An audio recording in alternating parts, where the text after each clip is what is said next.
کہ جب آپ کا بچپن ہے اور مادرزاد آپ ولی ہیں، بے شک مادرزاد ولی اس کو کہتے ہیں جو ماں کے پیٹ سے اللہ تعالیٰ کے فضل و کرم سے ولی پیدا ہو۔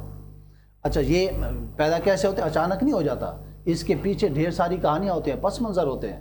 اس پس منظر کی طرف میں اپنے گزشتہ گفتگو کے اندر اشارہ کر گیا ہوں کہ ماں کیسے تھی، ان کے والد محترم کیسے تھے، پھر غوث اعظم جیسی اولادیں پیدا ہوتی ہیں۔ بے شک۔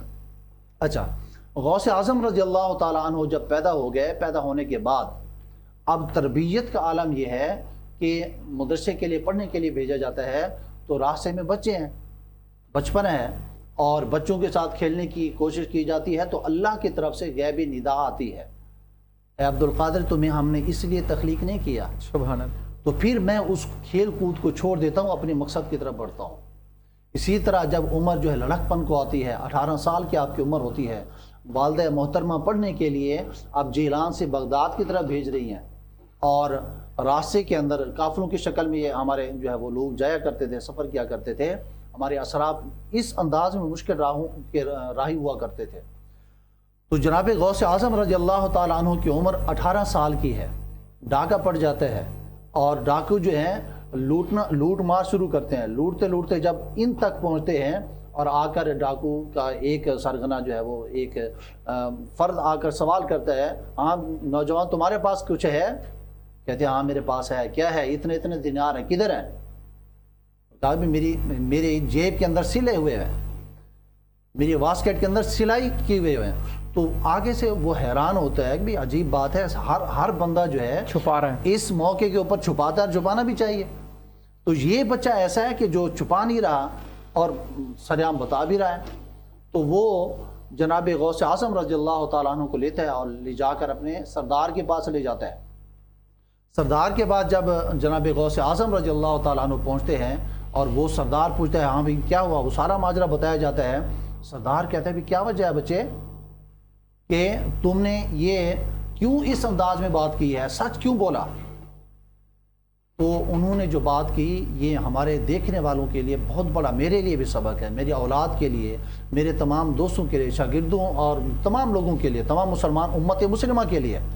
آج جھوٹ ہمارے ہاں کھانے اور پینے کی طرح ہمارے ہاں رائج ہے، کوئی فکر نہیں ہے کہ ہم غلط کر رہے ہیں صحیح کر رہے ہیں، نہیں، فکر ہے نہیں۔ تو پھر جب صورتحال ایسی ہوتی ہے تو پھر جو ذلت کے پورا سامان ہم پوری دنیا کے اندر مسلمان ایز مسلم ہم دیکھ رہے ہیں وہ ہمارے سامنے، وجہ کیا ہے؟ یہی ہماری خرافات۔ بے شک۔ تو جناب غوث اعظم رضی اللہ تعالیٰ عنہ نے اس ڈاکو کے سردار کو جواب دیا کہ بھی بات یہ ہے کہ میری والدہ نے مجھے حکم فرمایا تھا کہ بیٹے جو مرضی ہو جائے کسی بھی حوالے سے اللہ کی نافرمانی نہیں کرنی، اور جھوٹ اللہ کی نافرمانیوں میں سے ایک بڑی نافرمانی ہے، گناہ کبیرہ میں سے ایک بڑا گناہ ہے۔ میں یہ گناہ کیسے کر سکتا ہوں جب اس سے میرا خدا بھی ناراض ہوتا ہے اور میں اس حوالے سے اپنی والدہ کے ساتھ وعدہ کر کے آیا ہوں۔ اللہ رب العزت نے سب سے پہلے جناب غوث اعظم رضی اللہ تعالی عنہ کی اس سفر علم کے لیے اس ڈاکو کو اور اس کے پورے گروہ کو ہدایت عطا فرمائی، اور اس ڈاکو نے یہ کہا کہ کیسا خوبصورت بچہ ہے اور کیسی ماں اور باپ نے ان کی تربیت کی ہے کہ یہ ماں کا فرمان برداری کے طور پر جھوٹ نہیں بول رہا کہ میری ماں ناراض ہو جائے گی، اور میں کیسا انسان ہوں کہ میں اللہ کی پرواہ نہیں کر رہا۔ تو وہ توبہ کرتا ہے گناہوں کی دنیا کو چھوڑ کر، آپ کے ہاتھ کے اوپر جو ہے وہ توبہ طیب ہو کر بیعت کر لیتا ہے۔ سبحان اللہ، بے شک، بالکل۔ یہ حضرت سیدنا شیخ عبد القادر جیلانی رحمۃ اللہ تعالی علیہ کے بچپن ہے، جوانی ہے، اس کے بعد کی عمر ہے، لوگوں کو واعظ و نصیحت کرنے کا موقع ہے۔ آپ کی ساری زندگی جو ہے وہ آپ کی ذات، آپ کا وجود ہی تبلیغ کرتا ہے اور آپ کے وجود سے تبلیغ ہوتی ہے۔ ناظرین، نعیمی صاحب کی جانب میں بڑھتا ہوں اور آپ سے گزارش کرتا ہوں کہ حضرت شیخ عبد القادر جیلانی فرماتے ہیں کہ مجھے راہ خدا میں بڑی مصیبتوں کا سامنا کرنا پڑا۔ تو اس تناظر میں ہمارے ان لوگوں کے لیے کیا پیغامات ہیں جو ذرا سی تکلیف، ذرا سی مصیبت کے اوپر دل برداشتہ ہو جاتے ہیں اور وہ سمجھتے ہیں کہ پتہ نہیں کیا ہو گیا، اور وہ نہ جانے کس طرح سے افسردگی کا شکار ہو جاتے ہیں اور ان کے معاملات زندگی جو ہے وہ متاثر ہو جاتے ہیں؟ جی مفتی صاحب، آپ نے بہت خوبصورت سوال کیا۔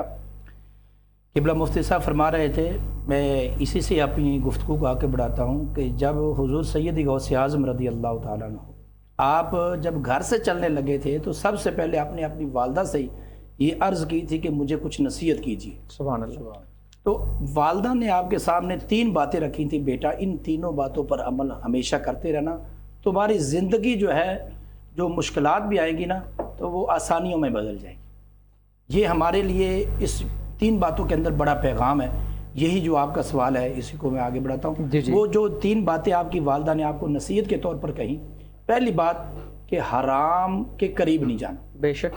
دوسری بات آپ کی والدہ نے یہ کہی کہ تقوی اختیار کرنا، اللہ کی رضا پر راضی رہنا، جو اللہ کی رضا ہے اس پر راضی رہنا۔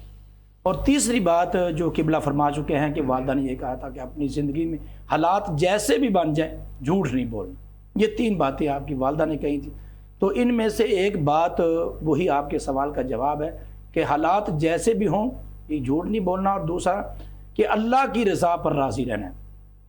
حضور سید شیخ عبد القادر جیلانی جب آپ اپنے ابتدائی تعلیم حاصل کرنے کے لیے بغداد کا سفر کرتے ہیں، 9 سال تک آپ نے تعلیم حاصل کی، اور اس 9 سال کے عرصے میں آپ کو بے شمار مشکلات کا سامنا کرنا پڑا، مگر آپ نے اپنی والدہ کی بات کو سامنے رکھا کہ یعنی کہ اللہ کی رضا میں راضی رہے۔ اور آپ پر ایسا بھی وقت آیا کہ جو 40 دینار آپ گھر سے لے کر چلے تھے تو وہ تو کچھ عرصے میں ختم ہو گئے، مگر پھر وقت کیسے گزارا؟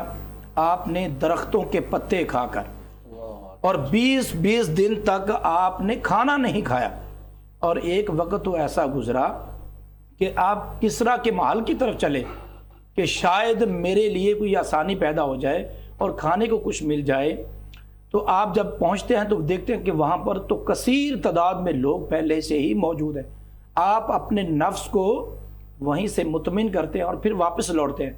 تو اس کا نتیجہ کیا ملتا ہے کہ والدہ بھی جو سعادت مند تھی، اس نے پیچھے سے اپنے بیٹے کے لیے کسی اپنے شہر کے شخص کو بھیجا کہ یہ فلاں جگہ پر میرا بیٹا بغداد میں تعلیم حاصل کرنے کے لیے گیا ہے، وہ مجھے آپ کو ملے تو یہ رقم اس کو دے دینا۔ تو عین اسی وقت وہ شخص بھی بغداد کے اندر پہنچا سبحان اللہ، جب آپ کسرا کے محل کی طرف سے واپس لوٹ رہے تھے۔ تو اس شخص نے آپ کو پہچانا، جیسے جیسے آپ کی نشانیاں بتائی گئی تو آپ کو وہ ہدیہ کے طور پر جو آپ کی والدہ نے وہ جو مال بھیجا تھا وہ آپ کے سامنے پیش کیا۔ تو قربان جائیں آپ کے سعادت مندی اور آپ کی سخاوت کے بھی کہ آپ نے وہ مال جو والدہ نے بھیجا تھا فقط اپنے پاس نہیں رکھا۔ آپ نے جب دیکھا کہ وہ کسرا کے محل کے پاس پہلے سے اتنے لوگ موجود ہیں، آپ لے گئے ان میں سے کچھ رقم جو ہے ان تمام میں تقسیم کر دی، سبحان اللہ، اور پھر اس میں سے کچھ بچا کے لائے، اور جس ادارے میں آپ تعلیم حاصل کر رہے تھے جو بچا کر لائے اس کا کھانا لائے، اور اپنے دوست احباب جو آپ کے ساتھ طالب علم حاصل کرنے والے تھے ان کو کھلائے۔ سبحان اللہ۔ یہ آپ کا وہ اللہ کی یعنی کہ ذات پر اتنا یقین تھا کہ جو آپ کی والدہ نے آپ کو کہا تھا کہ اللہ کی رضا پر راضی رہنا۔ اور اسی طرح بے شمار مشکلات آئیں تعلیم حاصل کرنے کے معاملے میں، اور آپ چونکہ اجمی تھے، عربی تو نہیں تھے، تو اس لحاظ سے آپ کو اس معاملے میں بھی بڑی مشکلات کا سامنا کرنا پڑا علم حاصل کرنے میں۔ تو آپ نے ہر وقت ہر گھڑی اپنی والدہ کی نصیحت کو یاد رکھا۔ یہاں پر میں اپنے دیکھنے والوں کو یہ بھی بتانا چاہتا ہوں کہ والدین کی جو باتیں ہوتی ہیں ان پر عمل کر کے انسان اللہ کے اولیاء میں شمار ہو جاتا ہے، بے شک، ولایت کے مرتبے پر ایسے نہیں جاتا۔ سبحان اللہ۔ اسی لیے ہم کہتے ہیں کہ خدا کے فضل سے ہے ہم پہ سایہ غوث اعظم کا، خدا کے فضل سے ہم پہ ہے سایہ غوث اعظم کا، ہمیں دونوں جہاں میں ہے سہارا غوث اعظم کا۔ اسی لیے ہم ان کی تعلیمات پر عمل کر کے اللہ کو راضی کر سکتے ہیں۔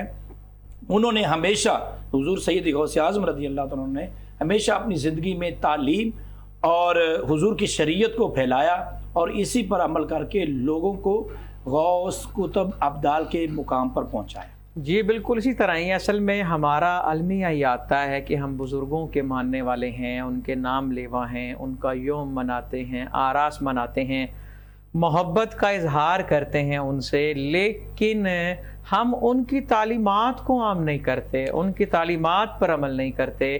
ہمیں بڑے افسوس کے ساتھ یہ کہنا پڑتا ہے کہ بس یہ کو محفل کر لینا یا محض کھانا کھا لینا کھلا لینا یہ کافی نہیں ہے۔ اصل محبت یہی ہے کہ اس نظریے کو عام کیا جائے، اس تعلیم کو عام کیا جائے۔ حضرت سیدنا